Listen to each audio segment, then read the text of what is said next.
Hi guys, my name is Jeremy Braun. I'm the organizer here at Local 280. And I'm CJ Reed, I'm the dispatcher here at Local 280.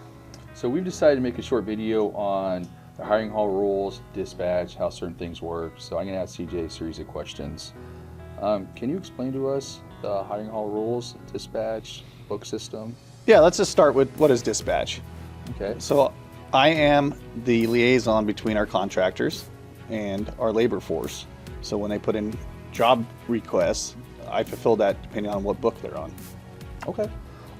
Speaking of book, can you explain to me the book system? Yeah, we run multiple books here. Obviously, book one is for inside wiremen. Mm-hmm. We have a sound and comm book. We also have a residential book, and we have a material handler book, and then we include book two. So what would you like to know? So how do I get on the book? Is there any, like, a referral number? Yeah, I've heard people talk about the referral number. Can you explain to me what a referral number is and how that plays a part in the book as far as my position on it? Yeah, your referral number is your position on the book. So when you become laid off as a journeyman, mm-hmm. we would assign you a new referral number depending on where it is. And that's for sound and comm and residential journeyman as well. Okay. And that's your position. Gotcha. I've also heard people talk about a short call. Is there a duration of time for a short call? Yeah, so let's just, extended call is 46 calendar days or longer, and short call is anything less than that. So with the short call, you can take as many as you want, mm-hmm. But when you come back, it goes on your last day worked, so you can't sit at the top of the book with a good referral number and take all the short calls from everyone else. Gotcha. And is there any way to monitor that short call list? Can you see that and know where you're at as far as last day you work? The only way you can see where it is by attending one of our meetings on the short call list. We don't have that list advertised. Gotcha. As it's constantly changing. Okay. So a long call would be anything over 45 calendar days, and a short call, just to confirm that, is anything yes. 45 or less. So if I am on a short call, and let's just say that I'm only out there, like, say, 4 days, do I lose my place in line on the short call list? No. It's yes and no. Okay. If you're working 410s, yes. If you're Gotcha. Working 4/8s, no. It's 40 hours or less. It's like you never went out. So you have to at least 40. Gotcha. Okay. I've also heard people talk about out of class call. I'm not totally sure what that means. Can you abbreviate on that?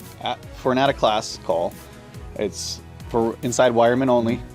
It's to fulfill the needs for residential or sound and comm. If those calls go unfilled, then an inside wireman can take one of those positions. You go out under whatever. If you as a resi, you go under the resi contract. You get that benefits, that pay. And when you're on a out of class call, you're exempt from strikes and you're not removed off of your list, and you can work or bid on even an extended call and come back and take that in your classification. That's very cool. So you won't get a strike, you won't lose your place in line, but you do get that scale, whatever, that out of class call is that you're taking. Yeah. Gotcha. What about re-sign? Let's say that I've heard people talk about re-sign. Does that mean if I get laid off, if I get an ROF, I have to come in and re-sign, or what is that? What are the rules to that? There's two different types of re-signing. So yes, when you get laid off, technically you re-sign. If it's not your first one, you don't have to come in. The only time you have to come in is if you quit or get fired.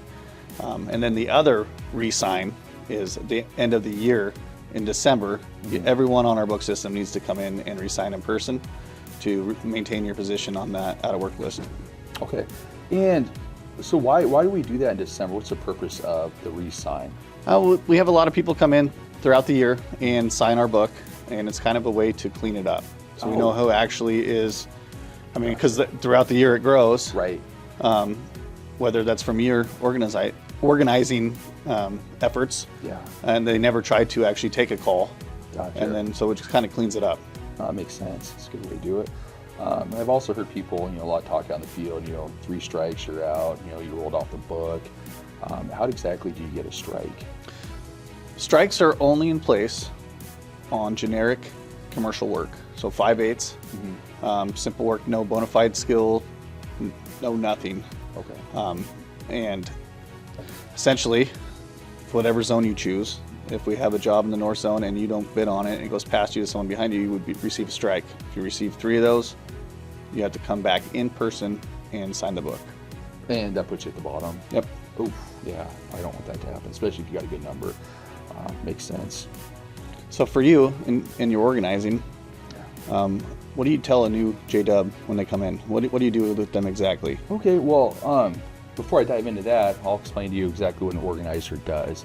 So I was hired on here for membership purposes to go out to non-union job sites, talk to non-union electricians and contractors, and explain to them the benefits, wage packages, try to get them to come over and basically join membership. Once we get higher union density, higher market share, we can basically call the ball as far as work goes. Just a better way to go. So aside from that, an orientation is how you become a member. That's the first step. So you come into the hall, you sit down with me for an hour and a half, 2 hours, and we go over the hiring hall rules, process, wages, benefits package, healthcare coverage. We dive pretty deep into that. I know that's pretty big for a lot of people. Once that's all done, you get to sign the book, and depending on whether you're book 1 status or book 2 status determines where you're at on that book system. From there, you're eligible to take a call.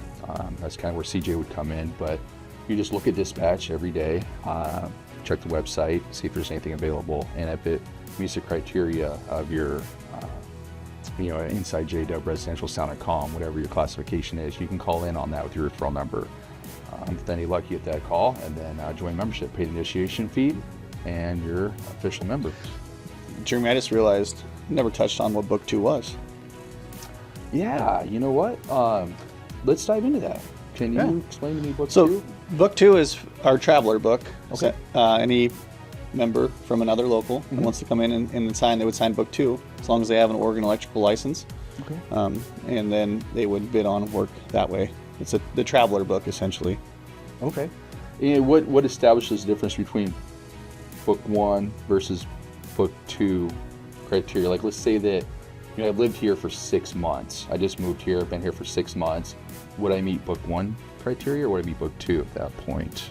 I mean, that's more up your alley. Yeah. If you want to just explain it. Yeah. So explain that, guys. Book 1 is anyone who's been in our jurisdiction for at least 1 year. You have to prove residency, and you can either do that by a rental agreement, anything, a mortgage statement, driver's license, electrical license. It has to be predated back at least 1 year. That's one of the qualifications. Next one is going to be hours worked. You have to work under your license for at least 1,000 hours in the past 4 years to meet book 1 status. If you can prove both of those, you will be on book 1. Book 2 is anything under that. So, the 6 month, if you've only been here that long, you're not going to meet book 1 status, you'll be book 2. Yeah, that's all I really got for you. Yeah, I think we covered it. If you have any more questions, feel free to reach me here at the hall, 541-812-1771, extension 2. Thanks, guys.